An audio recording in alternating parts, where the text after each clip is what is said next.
સર્વને મારા જય શ્રી કૃષ્ણ. આપ સર્વેનું મારી યુટ્યુબ ચેનલમાં હાર્દિક સ્વાગત છે. આજે આપણે બૌદ્ધ ગ્રંથની ત્રીજી આવૃત્તિનું રહસ્ય સાંભળીશું. તો વિડીયોને અંત સુધી જરૂરથી જોજો. અને જો ચેનલમાં નવા હોય અને ચેનલને સબસ્ક્રાઈબ ના કરી હોય તો જરૂરથી કરજો. બૌદ્ધ ગ્રંથ ત્રીજો. જાપાનના 50 વર્ષના વયસ્ક ફકીરના હાથમાં બૌદ્ધ ગ્રંથનું એક પુસ્તક આવ્યું. આ પુસ્તક વાંચતા તેને આમાં કંઈક વિશેષતા લાગી. તેને ફરીથી આ પુસ્તકનો સ્વાધ્યાય કર્યો.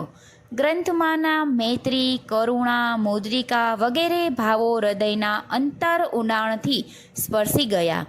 બૌદ્ધ ધર્મ પ્રતિના આ આકર્ષણથી તેને બૌદ્ધ દર્શનનો ખૂબ અભ્યાસ કર્યો.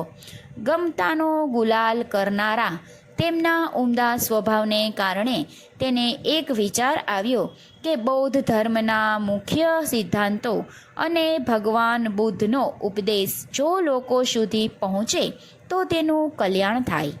આ વિચારના અનુસંધાનમાં તેને પાલી ભાષામાં લખાયેલા બૌદ્ધ ધર્મના સિદ્ધાંત અને ભગવાન તથાગતના ઉપદેશને જાપાની ભાષામાં અનુવાદ કરાવી પ્રકાશન કરવાનો સંકલ્પ કર્યો. આ ગ્રંથના અનુવાદ અને પ્રકાશનના ખર્ચ માટે તેમને પોતાનું જીવન કરકસરયુક્ત બનાવી બચત કરવાનું શરૂ કર્યું. તેને અંદાજ લગાવ્યો કે આ કાર્ય માટે 50,000ની જરૂર પડશે. તેથી પ્રત્યેક વર્ષે 50,000ની બચત કરવાની શરૂઆત કરી. આ રીતે તેને 10 વર્ષ સુધી બચત કરી. 10મા વર્ષના અંતે તેને થયું કે હવે આ કાર્ય શરૂ કરી દેવું જોઈએ, કારણ કે મારી પાસે આના ખર્ચની જોગવાઈ થઈ ગઈ છે. ફકીરે રાહત કાર્યોમાં પોતાની જાતને ચોતરી દીધી. પીડિતજનોનું દારૂણ દ્રવ્ય અને અસ્તવ્યસ્ત થયેલું જનજીવન જોઈ ફકીર વ્યથિત થઈ ગયા.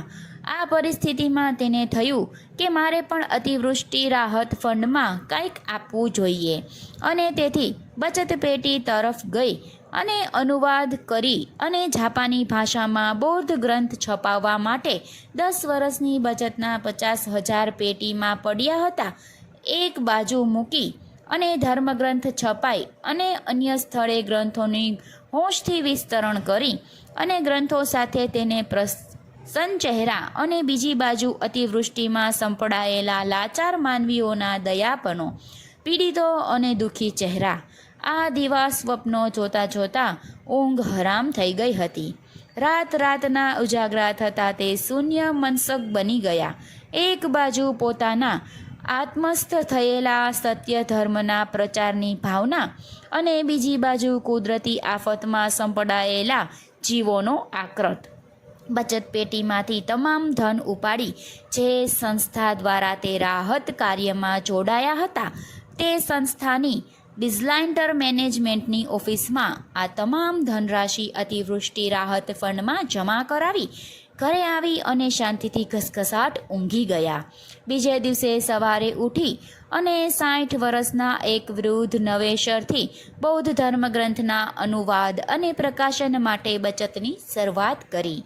હવે પછીના 10 વર્ષના અંતે ભાવ વધ્યા હશે તો 60,000 ખર્ચ થશે, જેથી પ્રતિ વર્ષ 6,000ની બચત કરવા લાગ્યા. 10 વર્ષ થયા જ્યારે તેમની પાસે પર્યાપ્ત ફંડ ભેગું થયું.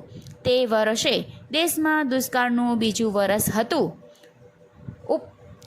ઉપરી બીજા વર્ષનું દુષ્કાળને કારણે પણ દેશના કેટલાય વિસ્તારમાં ભૂખમરા જેવી હાલત સર્જાઈ ગઈ. તેને આ પરિસ્થિતિ જોઈ અને ગ્રંથ માટેની તમામ રકમ દુષ્કાળ રાહત ફંડમાં આપી દેવાનું વિચાર્યું. તેના મિત્રને આ વાતની ખબર પડી ત્યારે તેમને કહ્યું કે તું તારું ગ્રંથનું સ્વપ્ન પૂર્ણ કર. ગયે વર્ષે અતિવૃષ્ટિ માટે આપી દીધું, આ વર્ષે અનાવૃષ્ટિ માટે આપી દઈશ. પછીના 10 વર્ષમાં લડાઈ, ધરપકડ કે ધરતીકંપ કે દરિયાની તોફાની આફતો આવશે. આવું તો બધું આવ્યા જ કરે. તેને માટે સરકાર અને અનેક સંસ્થાઓ છે. તું તારું સ્વપ્ન પૂરું કર. ફકીર ન માન્યા. તેને દુષ્કાળ રાહત ફંડમાં બધી જ બચત જમા પૂંજી જમા કરાવી આપી. 71મા વર્ષે ફરીથી બચત શરૂ કરી. 80માં વર્ષે 70,000ના ખર્ચે બૌદ્ધ ગ્રંથ પાલી ભાષામાં પ્રકટ કર્યો. ત્યારે આ ગ્રંથના વિમોચક કાર્યક્રમમાં બધા જ મિત્રોને ગ્રંથ જોઈ અને પૂછ્યું કે આ તો ગ્રંથની પહેલી આવૃત્તિ જ છે, તો આમાં આવૃત્તિ ત્રીજી એમ કેમ લખ્યું છે?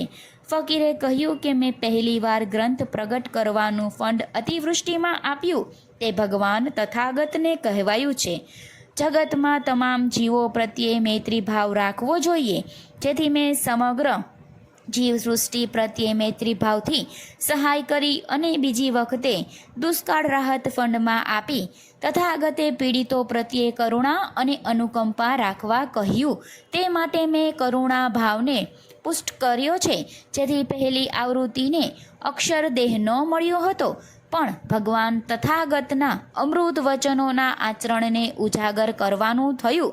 તેથી તે મૈત્રી આવૃત્તિ બીજી વાર ભગવાનનો ઉપદેશ ગ્રંથ ન છપાયો, પણ અનુકંપા આવૃત્તિ બની અને આ ત્રીજી આવૃત્તિનું આજે વિમોચન થઈ રહ્યું છે. તે બૌદ્ધ ધર્મની સ્ત્રોત સંપાદનને સમૃદ્ધ કરી રહી છે. મૈત્રી પરિષદે ફકીરનું અભિવાદન કરી અને તેની મૈત્રી અને અનુકંપાના આચરણની અનુમોદના કરી. આમ આ રીતે બૌદ્ધ ધર્મની ધર્મગ્રંથની ત્રીજી આવૃત્તિ